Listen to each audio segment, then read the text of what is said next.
Ms. Cowell? What's Santa Clara up to?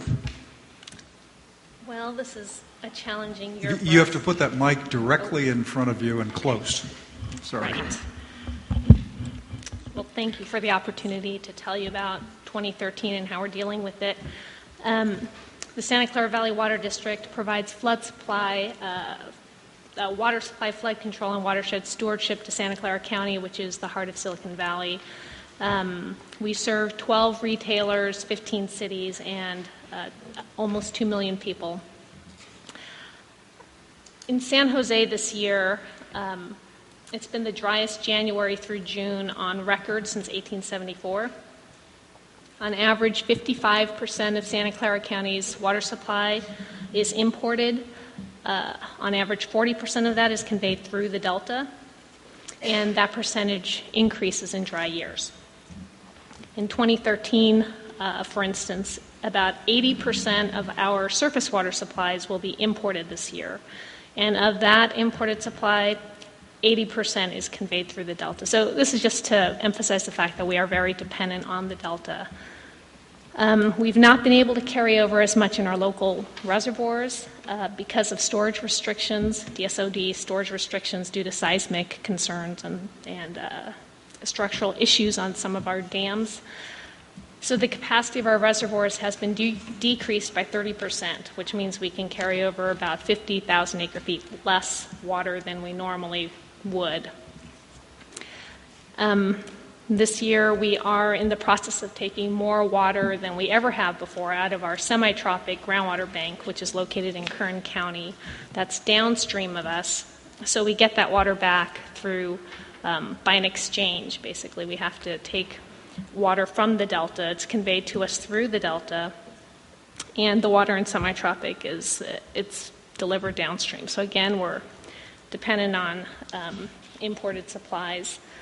We're relying on a significant amount of transfers this year, which come through the Delta. So the recurring theme here is that we are dependent on those Delta supplies, especially in the dry years. Now, at the same time that we are dependent on deliveries of our imported supplies, we're having difficulties bringing those supplies in. And this is due to, another byproduct of dry conditions and regulatory constraints, which would be low storage levels in San Luis Reservoir. Now, this year, the reservoir is projected to drop down below 200,000 acre-feet for an extended period of time, and that could result in algae in the upper surface layers of the water column being drawn down into the Pacheco intake, which services our area.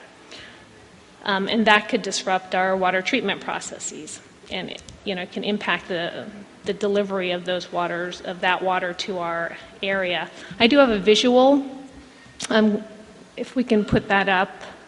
It's a cross-section of San Luis Reservoir, just to give you an understanding. Let's see if somebody can find it to put it up. Yeah.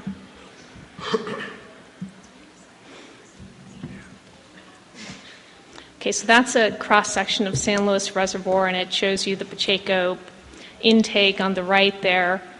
Right now, the reservoir elevation is at the top of the Pacheco intake. You can see there are two components to that intake, the upper level and the lower level.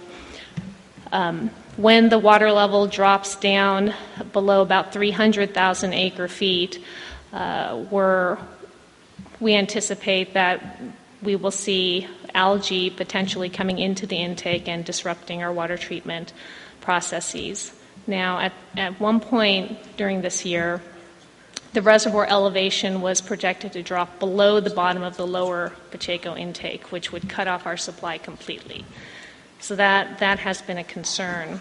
In response, we've been preloading our largest local reservoir, Anderson Reservoir, with CVP supplies before water quality problems begin, so we can draw from that reservoir during the low point. And we've also had to put panels on the upper intake to try and close that off and prevent algae from coming in.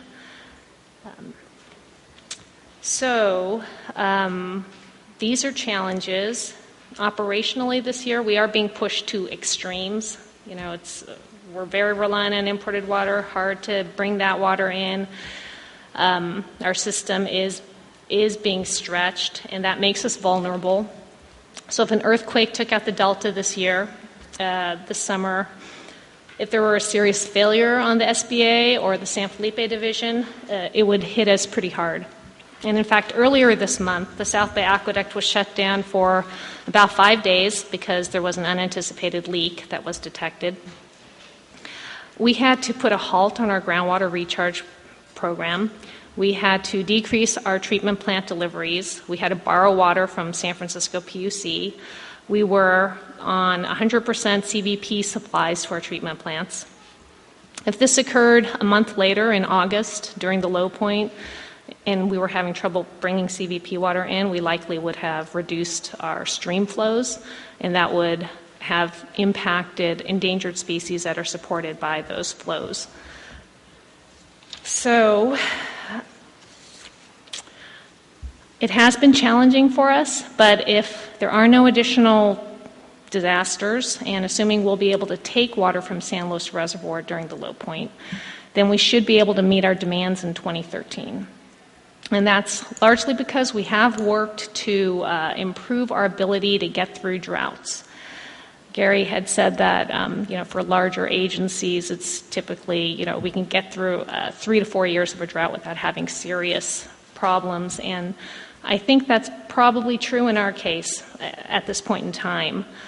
We've historically invested in infrastructure to manage our groundwater basins, recharge them, try and control subsidence, stop it. We've invested in the state and federal water projects, groundwater banking, recycled water, conservation.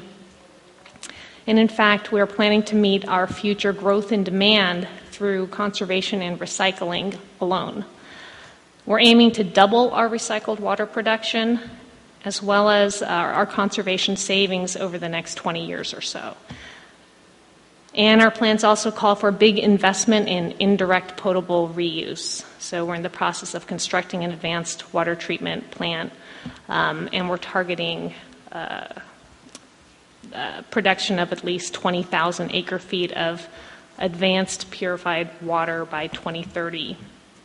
So that being said, although we are investing in local sustainability, our Delta supplies are foundational for the water supply reliability of Silicon Valley. And 2013 it just illustrates how dependent we are on those supplies. So I just want to close by actually inviting the council members to come to our county, tour our facilities, visit our new advanced recycled water treatment plant, which is going to be the largest in Northern California. We'd love to talk to you more and hope you'll consider it. Okay. Questions? Mr. Guy.